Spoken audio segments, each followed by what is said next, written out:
Hello students, this is BS academy classes present by Sandeep. Students, काफी कुछ पिछले लेक्चरों से हम लोगों ने डेटा इंटरप्रिटेशन का पार्ट को डिस्कस किया, तो आज मैं एक नया लेक्चर रिसर्च मेथोडोलॉजी को लेकर मैं आपके सामने आया हूं। तो रिसर्च मेथोडोलॉजी में हमने क्या क्या पढ़ना था ये मैंने आपको पहले भी बताया था। आगे के पिछले जो हमारे कुछ वीडियोस हैं उसमें आप जाएंगे हमारी प्लेलिस्ट के अंदर, तो आपको उसका जो सिलेबस में हमने डिस्कस किया था वो मिल जाएगा आपको। तो हो सकता है उसमें मैंने डिस्कस किया है या नहीं है, तो मैं अभी आपको बताता हूं। तो आज के इस लेक्चर में हम रिसर्च प्रपोजल के बारे में देखेंगे कि रिसर्च प्रपोजल में हमारे मेन कौन कौन से पॉइंट्स या मेन हेडिंग्स होती हैं जिसको हमें पढ़ना है, और या फिर इसमें हमें रिसर्च प्रपोजल एक्चुअली होता क्या है इसको हम डिस्कस करेंगे। ठीक है, तो ये जो टॉपिक है मैंने अभी आपको बताया रिसर्च मेथोडोलॉजी के अंदर आता है, और ये जो आज के इस लेक्चर में हम डिस्कस करेंगे वो रिसर्च प्रपोजल के बारे में डिस्कस करेंगे। तो स्टूडेंट, ये एक फ्लो चार्ट है। फ्लो चार्ट में जैसे कि जो लोग स्टूडेंट टेक्निकल स्टूडेंट्स होंगे, जो नॉन टेक्निकल भी होंगे, काफी इनको मीनिंग पता होगा कि फ्लो चार्ट का मतलब क्या होता है। तो फ्लो चार्ट का मतलब ये होता है कि आपको, जैसे सपोज करिए आप घर में चाय बनाते हैं, तो चाय बनाने का जो एक हमारे पास पूरी विधि होती है, तो अगर आप उसको पिक्टोरियल वे में डायग्राम के हेल्प से उसे समझा देंगे तो उसे फ्लो चार्ट कहते हैं। जस्ट लाइक आप पहले गैस को जलाएंगे, फिर पानी रखेंगे, इसी तरह का एक पूरा फ्लो चार्ट बन जाता है एक डायग्राम से। तो ये रिसर्च प्रपोजल का एक डायग्राम है। तो इस फ्लो चार्ट में हमें क्या क्या है मेन टॉपिक। तो रिसर्च प्रपोजल काफी तरह के हो सकते हैं, तो उनमें से एक तरीका है उसकी, हो सकता है मैं जो डिस्कस कर रहा हूं हेडिंग वो डिफरेंट हो, बट जो मैं डिस्कस कर रहा हूं वो मेनली एक्चुअली मेन हेडिंग्स है। तो उसमें मेन हेडिंग्स में पहला पार्ट आपका इंट्रोडक्शन होगा, दूसरा लिटरेचर रिव्यू होगा। हाँ, इंट्रोडक्शन में आपका हो सकता है अगर आपका प्रपोजल स्टेटमेंट डिफाइन है तो वो भी हो सकता है। तो देन मेथोडोलॉजी होगा, रिसर्च मेथोडोलॉजी होगा, देन डेटा होगा, डेटा कलेक्शंस होगा, then your limitation, then conclusion. तो ये मेन मैंने इसमें 6 पार्ट्स में इसको डिवाइड किया है। तो देखिए स्टूडेंट, बात आती है कि रिसर्च प्रपोजल क्यों चाहिए होता है हमें। तो रिसर्च प्रपोजल का जो मेन उद्देश्य होता है, जो मेन क्राइटेरिया होता है, जो मेन लेने का तरीका होता है वो ये होता है कि सपोज करिए आप अपने यहां पर पीएचडी की थीसिस लिख रहे हैं या पीएचडी का आपने कोई वर्क स्टार्ट किया है, तो किसी भी कार्य को करने से पहले आप उसका एक प्रॉपर डिजाइन तैयार करेंगे कि मेरे को कौन कौन से फेज में क्या क्या कार्य करना है, कौन कौन से वर्क को करना है और कितने समय में करना है। तो उसको हम एक तरह से रिसर्च प्रपोजल देते हैं। तो क्या होता है, जब आप किसी पीएचडी के वर्क को करते हैं तो आपके सामने 14 मंथ्स या 18 मंथ्स के अंदर एक आपका कॉम्प्रिहेंसिव एग्जाम होता है। तो उस कॉम्प्रिहेंसिव एग्जाम के अंदर आपको ये रिसर्च प्रपोजल देना होता है कि मेरा जो डेटा कलेक्ट करूंगा या मैं प्रॉब्लम स्टेटमेंट है वो क्या है। तो एक मैंने उसका एक प्रॉपर हम लोगों ने तैयार किया है। तो देखिए सबसे पहले बात आती है इंट्रोडक्शन की। तो इंट्रोडक्शन के अंदर आपको जो मेन लिखना है, जो हमारा जो प्रपोजल है उसकी एक समरी होती है कि एक्चुअली में आप किस टॉपिक पर अपना रिसर्च करना चाहते हैं या पीएचडी का वर्क करना चाहते हैं। तो उसमें समरी देंगे आप, और हो सकता है उसके अंदर आपके कुछ और भी मेन पॉइंट्स होंगे, जैसे ऑब्जेक्टिव्स डिफाइन होंगे। मैंने काफी कम लिखा है, तो इसके अंदर इंट्रोडक्शन के अंदर आपके ऑब्जेक्टिव्स हो सकते हैं, आपका वे ऑफ मोटिवेशन हो सकता है, आपका डिफरेंट टाइप के रिसर्च क्वेश्चंस हो सकते हैं। ठीक है, तो अब इन रिसर्च क्वेश्चंस को आप कैसे आगे टैकल करेंगे ये सारे का सारा आप इंट्रोडक्शन में बताएंगे कि, और हो सकता है इस इंट्रोडक्शन के अंदर आपने और जो काफी और लोगों ने वर्क किया है उसको भी आप हो सकता है स्टडी करें। तो स्टडी करके बाद आप इंट्रोडक्शन में एक्चुअली में आप जब रिसर्च प्रपोजल सबमिट करेंगे कहीं पर, तो ये बहुत एक समरी होगी। तो उसके अंदर आप केवल उन्हीं क्वेश्चंस को रखेंगे जो आपके एग्जाम पॉइंट, जो आपके रिसर्च प्रपोजल के पॉइंट ऑफ व्यू से बहुत इंपॉर्टेंट हो। तो सपोज करिए आप एक रिपोर्ट सबमिट कर रहे हैं रिसर्च प्रपोजल की, तो उसके हिसाब से हम लोगों ने डिजाइन किया है। तो इंट्रोडक्शन के अंदर आप पहले तो आप समरी लिखेंगे रिसर्च का प्रपोजल की, और साथ में जो आप जिन क्वेश्चन को आगे टैकल करेंगे अपनी रिसर्च के अंतर्गत, आप उन रिसर्च क्वेश्चंस को भी देखेंगे। ठीक है, तो यानी आप कौन कौन से रिसर्च क्वेश्चंस को आप हैंडल करेंगे और क्या आपका आगे का पूरा प्रॉब्लम स्टेटमेंट्स होगा, वो सारा का सारा आपका इंट्रोडक्शन के अंदर आएगा। देन दूसरा पार्ट होगा हमारा लिटरेचर रिव्यू। अब लिटरेचर रिव्यू के अंदर जो पुराने साइंटिस्ट ने या पुराने रिसर्च स्कॉलर्स ने जो वर्क किया है हम उसको देखते हैं। तो इसके अंदर हमारे रिसर्च गैप्स होते हैं। रिसर्च गैप से मतलब है उन लोगों ने किस किस पॉइंट पे रिसर्च करी है और कहां कहां पे उनको डिफिकल्टी आई, या फिर कौन सा उनको लगा कि ये कार्य अभी नहीं हुआ है, इसको आगे फ्यूचर में कार्य करना पड़ेगा या हो सकता है, तो वो लिटरेचर रिसर्च गैप में आ जाता है। रिसर्च गैप में हो सकता है कि आपको कोई अपना प्रॉब्लम स्टेटमेंट मिल गया, तो आप उसी प्रॉब्लम स्टेटमेंट से अपना आगे का रिसर्च स्टार्ट काम करेंगे, या फिर किस साइंटिस्ट ने किस किस डिफरेंट अप्रोच को लेकर वर्क किया है, तो इसमें अप्रोच का भी पॉइंट आएगा। और दूसरा पॉइंट आएगा इसमें तीसरा, मेथड्स एंड टॉपिक्स। तो लिटरेचर रिव्यू में जिन जिन साइंटिस्टों ने और जो जो स्कॉलर्स ने कौन कौन से अप्रोच को पॉइंट किया है, किस किस को रिसर्च मेथड्स को अडॉप्ट किया था, किस किस टॉपिक को उन्होंने इंक्लूड किया था, और कौन कौन सा रिसर्च गैप उनकी रिसर्च में अभी तक है जिनको उन्होंने हैंडल नहीं किया था, तो उस सभी को स्टडी करके आप अपने सामने एक ऐसा लिटरेचर सर्वे तैयार करते हैं कि जो आपकी जो प्रपोजल है उसको वो जस्टिफाई कर सके। और ये जो लिटरेचर रिव्यू को आप लिख रहे हैं, आगे जब आप लास्ट में जो अपना थीसिस रिपोर्ट लिखेंगे, जो लास्ट में जो रेफरेंस होते हैं, वो रेफरेंसेस हमारे सारे के सारे इसके अंदर से ही आते हैं। ठीक है, इसके बाद जो नेक्स्ट इंपॉर्टेंट टॉपिक है हमारा, जो मेन हेडिंग है, वो है हमारी मैथोडोलॉजी।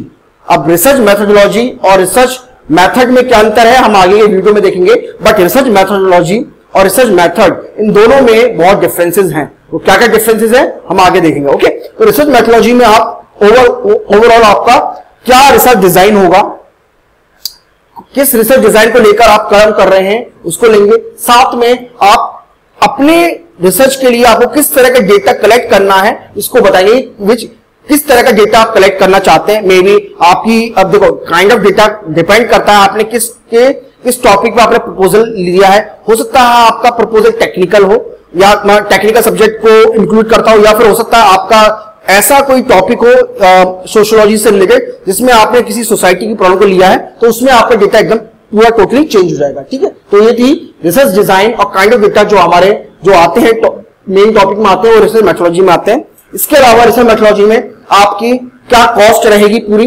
मतलब आप जिस प्रोसीजर को आप अडॉप्ट कर रहे हैं उस पूरी रिसर्च में आपका कितना कॉस्ट रहेगा, एक बजट बनाते हैं आप इसके अंदर, और उसी बजट के अकॉर्डिंग आप आगे फ्यूचर में वर्क करते हैं। हाँ, इसमें मेथोडोलॉजी में आपका एक और है, इसमें टाइम एक और प्ले रोल करता है कि कितना समय में आपको कितना काम करना है, ये आप इसी में बताएंगे। साथ में जो डिफरेंट रिसर्च प्रोसीजर्स आप अडॉप्ट करेंगे वो भी आप इसके अंदर इंक्लूड करेंगे।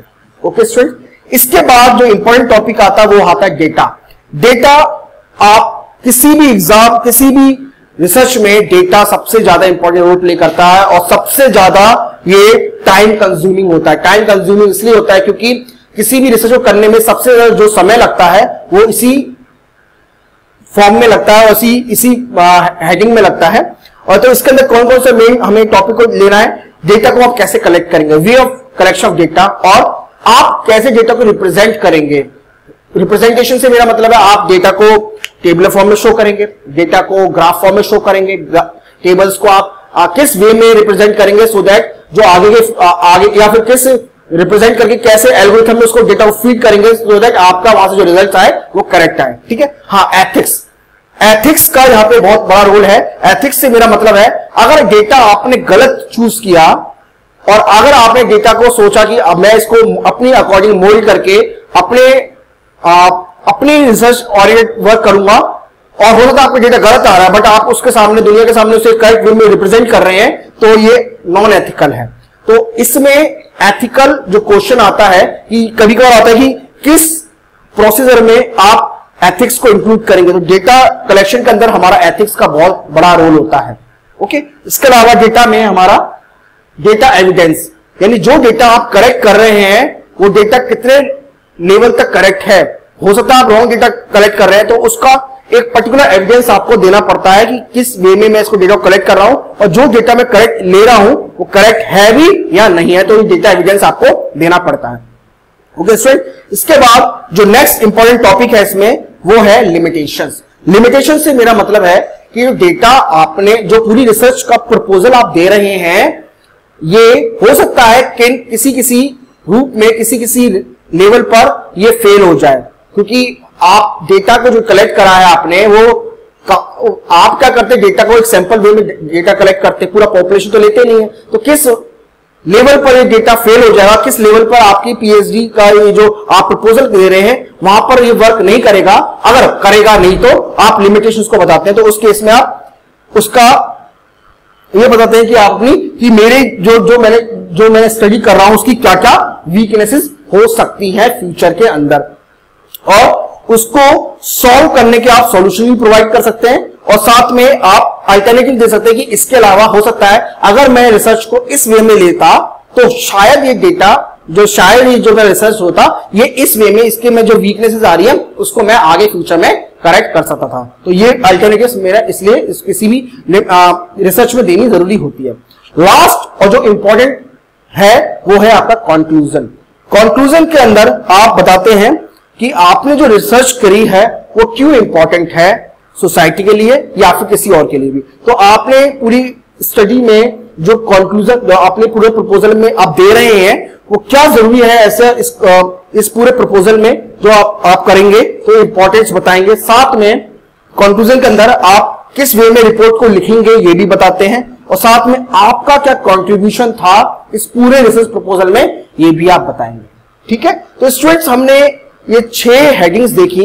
इन 6 हेडिंग्स में हमारी मेन सब हेडिंग्स क्या थी ये हमने देखा। तो एक बार फिर से मैं आपके लिए रिपीट कर देता हूं। तो सबसे पहला स्टेप हमारा होता है इंट्रोडक्शन। इंट्रोडक्शन के अंदर हमारा रिसर्च क्वेश्चंस होते हैं डिफरेंट तरह के, जो रिसर्च क्वेश्चंस को हम हैंडल करेंगे या फिर हम किसी प्रपोजल में दे रहे हैं उनको हम पॉइंट ऑफ व्यू करते हैं। साथ में हमारे पास जो प्रपोजल की जो समरी है हम उसको लिखते हैं। नेक्स्ट हमारे पास है लिटरेचर। लिटरेचर के अंदर हमारी क्या क्या रिसर्च गैप्स हैं and what are the our approaches. Okay, इसके अलावा कौन कौन से मेथड्स को हम अडॉप्ट करेंगे और साथ में किस किस टॉपिक को हम स्टडी कर रहे हैं लिटरेचर रिव्यू के अंदर हम लिखते हैं। नेक्स्ट है हमारा रिसर्च मैथोलॉजी। रिसर्च मैथोलॉजी के अंदर हमारी क्या कॉस्ट रहेगी, क्या क्या रिसर्च प्रोसेस रहेंगे और कितना हमें समय लगेगा हर स्टेप्स में हम बताते हैं। इसके अलावा क्या क्या हमारा रिसर्च किस तरह का हमारा रिसर्च डिजाइन होगा और किस तरह के डेटा को हम कलेक्ट करेंगे ये भी हम इसके अंदर इंक्लूड करते हैं। ओके, देन नेक्स्ट है हमारा डेटा कलेक्शन। डेटा के अंदर data how to collect the data, ethics का and the data representation. Next है डेटा एविडेंस। ये सारे के सारे हमारे डेटा हेडिंग्स में आते हैं, डेटा स्टेप्स में आते हैं।